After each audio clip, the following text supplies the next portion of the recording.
silakan masuk. Permisi, Bu. Selamat siang, Ibu. Selamat siang. Iya. Bu, perkenalkan dengan Ningsi dari PT Badak Oils and Gas. Oh iya, Bu Ningsi, silakan duduk ya, Bu ya. Terima kasih. Ya, Ibu, Bu Ningsi ada yang bisa saya bantu? Ya, Bu, jadi kami ingin menanyakan tentang penerapan SMK 3 di perusahaan, Bu. Oh gitu, baik. Mengenai SMK 3 ya, Bu ya. Sebelumnya perkenalkan diri ya, Bu ya. Nama saya Meisara Sabrina Arifianti, biasa dipanggil Sarah. Saya pengawas ketenagakerjaan ahli pertama dari Dinas Tenaga Kerja dan Transmigrasi Provinsi Banten. Baik Bu, tadi dari PT Badak Oil and Gas ya Bu ya? Iya, betul, Bu. Itu mau bertanya mengenai penerapan SMK 3. Betul. Berarti selama ini memang belum melakukan penerapan SMK 3 di perusahaan ya Bu ya? Ya, Bu, jadi karena memang klien kami juga meminta untuk penerapan SMK 3 di perusahaan kami, Bu. Sehingga kami ingin menanyakan hal itu secara rinci dan detail kepada Ibu di sini. Oh gitu. Sebelumnya Ibu Ningsi sudah tahu mengenai regulasi tentang SMK 3? Belum tahu, Ibu. Kita belum pernah tahu tentang SMK 3, Ibu. Oh, kalau SMK 3 itu kan kalau kepanjangannya sih Sistem Manajemen Keselamatan dan Kesehatan Kerja ya Bu Ningsi ya. Oh. Itu regulasinya diatur dalam Undang-Undang Nomor 13 Tahun 2003 tentang Ketenagakerjaan dan Peraturan Pemerintah Nomor 50 Tahun 2012 tentang penerapan SMK 3. Oh, jadi itu ya, Bu ya? Iya. Terus terang kami baru dengar nih, Bu, tentang PP nomor 50, Bu. Jadi mungkin setelah ini Bu Ningsi bisa baca-baca atau pelajari lagi mengenai PP 50 tahun 2012 itu ya Bu ya. Tapi Baik. mungkin saya jelaskan sedikit mengenai SMK 3 itu sendiri ya Bu ya. Baik. Jadi apa tuh, Bu? SMK 3 itu sebenarnya apa ya? Jadi Sistem Manajemen Keselamatan dan Kesehatan Kerja yang selanjutnya disingkat menjadi SMK 3 itu Bu, bagian dari sistem manajemen perusahaan secara keseluruhan dalam rangka pengendalian resiko di tempat kerja guna menciptakan tempat kerja atau lingkungan kerja yang aman, efektif, dan produktif. Seperti itu, Bu Ningsi. Baik. Terus, Bu, kenapa sih, Bu, kita harus nerapin SMK 3? Tujuannya apa dong?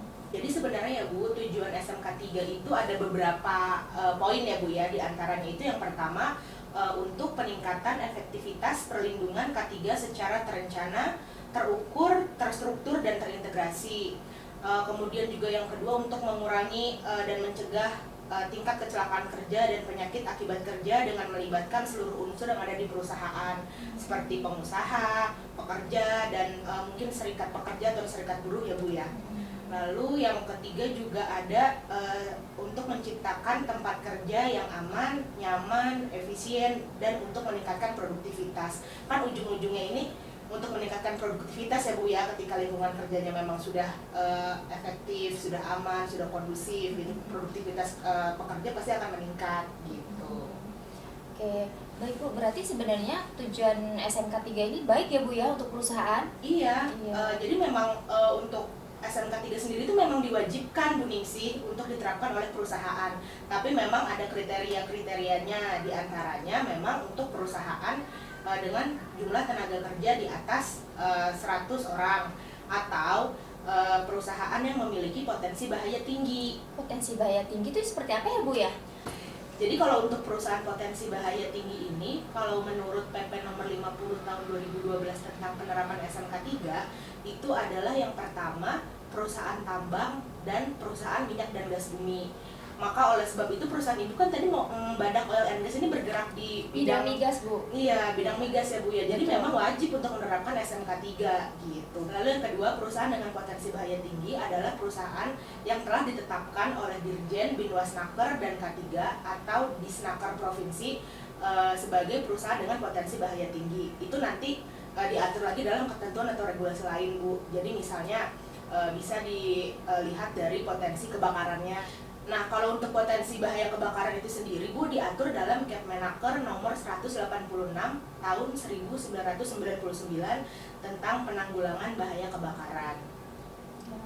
Berarti, Bu, kalau perusahaan kami, perusahaan migas itu wajib menerapkan SMK 3. Lalu langkah-langkah yang harus kita ambil seperti apa ya, Bu ya? Untuk bisa menerapkan SMK 3 itu di perusahaan. Oh, jadi kalau untuk penerapan SMK 3 itu sendiri Bu, kembali lagi ke PP nomor 50 tahun 2012 ya Bu ya. Itu di sana ada 5 prinsip penerapan SMK 3 di perusahaan. Yang pertama itu adalah penetapan kebijakan K3, lalu kemudian perencanaan K3, kemudian pelaksanaan rencana K3, kemudian pemantauan dan evaluasi kinerja K3, dan yang terakhir adalah peninjauan dan peningkatan kinerja SMK 3. Seperti itu Bu Ningsih. Oke, berarti Bu ketika kita udah menerapkan SMK 3 di perusahaan, kita udah menjalankan ya Bu ya. Nah di situ apakah perlu ada penilaian gitu Bu atau ada audit? Terus siapa Bu yang mengaudit nanti? Iya betul Bu Ningsih. Jadi nanti ketika perusahaan telah menerapkan SMK 3 di perusahaan, itu nanti ada tim audit yang akan menilai atau mengevaluasi hasil penerapan SMK 3 tersebut. Nah, sistem auditnya ini ada dua Bu, ada internal, ada eksternal. Kalau internal itu ya dari internal perusahaan, dari auditor perusahaan yang tentunya sudah melalui pembinaan ya Bu ya. Lalu yang kedua itu bisa dilakukan audit eksternal dari lembaga audit independen agar memang hasilnya objektif ya Bu ya. Tapi lembaga audit independen ini harus juga mendapatkan keputusan penunjukan dari Kementerian Ketenagakerjaan Republik Indonesia sebagai lembaga audit SMK 3, seperti itu Bu. Oke, baik Bu. Berarti untuk sistem audit ini ada dua ya Bu ya? Iya. Internal dan eksternal. Oke.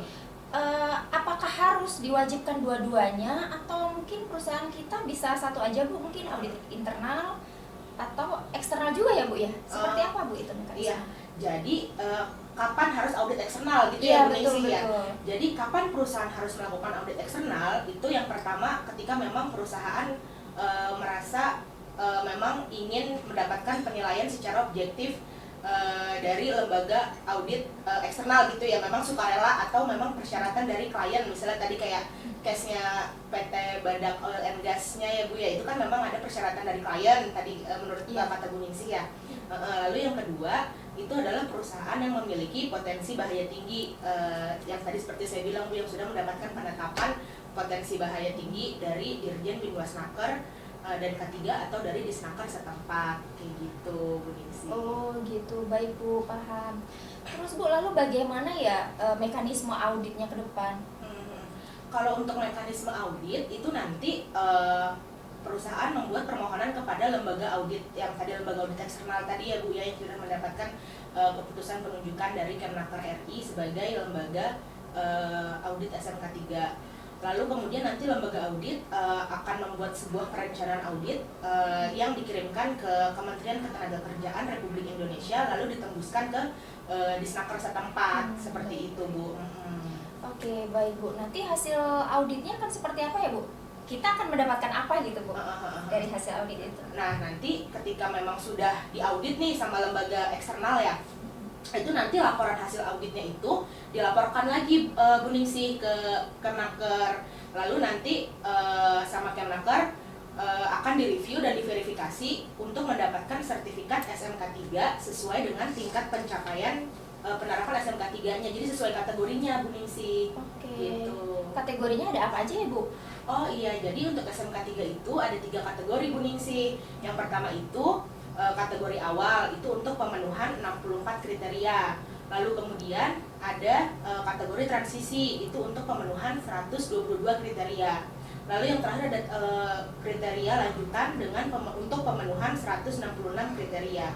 Kayak gitu Bu Ningsih. Wah, berarti banyak banget ya Bu kriterianya? Iya, ada 3 Bu Ningsih. Oke, terus untuk kita nih Bu yang baru awal penerapan, kita saran Ibu kita menerapkan kriteria yang mana nih Bu?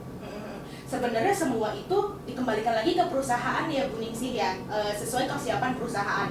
Jika memang PT Badak Oil and Gas siap untuk yang langsung lanjutan 166 kriteria, nggak apa-apa Bu, langsung aja. Jadi nggak harus dari awal dulu, lalu transisi, lalu lanjutan, itu nggak harus. Jadi memang sesuai dengan kesiapan perusahaan dan sesuai dengan pengajuan di awal, mau pemenuhan yang mana nih gitu. Oke, baik Bu, berarti sesuai dengan kemampuan kita ya Bu Iya, ya? sesuai kesiapan dan kemampuan Oke, perusahaan. berarti kriteria itu tidak mewajibkan kita untuk langkah step dari bawah dulu ya Bu ya? Walau misalnya PT Badak Oil and Gas itu pertama kali menerapkan SMK 3, tapi memang sudah siap untuk kriteria lanjutan, itu nggak apa-apa Bu, itu malah bagus gitu. Oke, baik.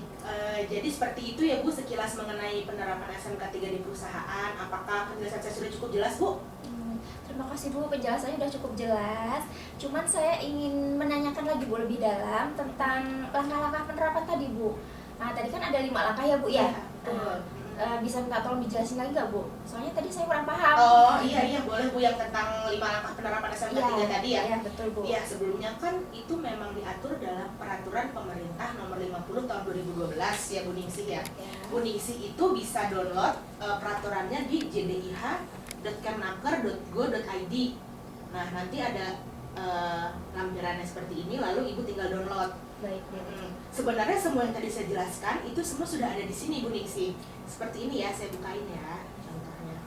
Jadi yang 5 langkah penerapan SMK 3 tadi terdapat dalam pasal 6 PP nomor 50 tahun 2012 tentang penerapan SMK 3. Tentang yang tadi penetapan kebijakan, perencanaan K3, pelaksanaan rencana K3, pemantauan dan evaluasi kinerja K3, dan peninjauan dan peningkatan kinerja SMK 3. Nah, untuk penjelasannya Bu Ningsih ada di pasal 6 sampai pasal 15 ya, mengenai 5 langkah penerapan ini. Apabila Bu Ningsih ingin tahu lebih teknis lagi mengenai 5 langkah ini, Bu Ningsih bisa lihat di lampiran 1 PP nomor 50 tahun 2012 ini Bu Ningsih. Jadi dari 5 poin ini itu ada penjelasan lebih teknisnya gitu, supaya mungkin Bu Ningsih nggak bingung ya untuk menerapkan ini semua. Kalau misalnya nanti memang masih bingung, Ibu boleh kontak saya Bu ya, saya dengan senang hati akan membantu. Siap, baik Ibu, terima kasih bantuannya. Satu lagi nih Bu, mohon maaf ya, satu lagi pertanyaan saya. Tadi kan Ibu jelasin tentang kriteria penilaian. Tadi kan ada yang awal, transisi, dan ada lanjutan ya Bu ya, ada 3. Nah itu sebenarnya kriterianya apa aja sih Bu ya?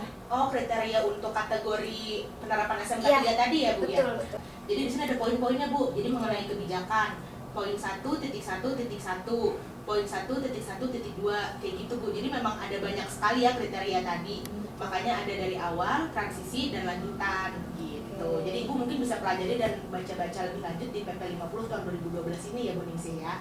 Baik Ibu. Nah kalau untuk laporan hasil auditnya sendiri, ini ada di lampiran 3 Bu.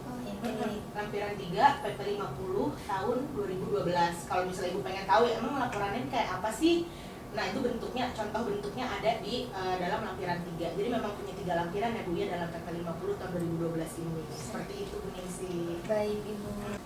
Iya, jadi seperti itu Bu Ningsih. Gimana Bu, sudah cukup jelas penjelasan saya? Baik Bu, udah cukup jelas sekali, sangat detail dan rinci penjelasannya.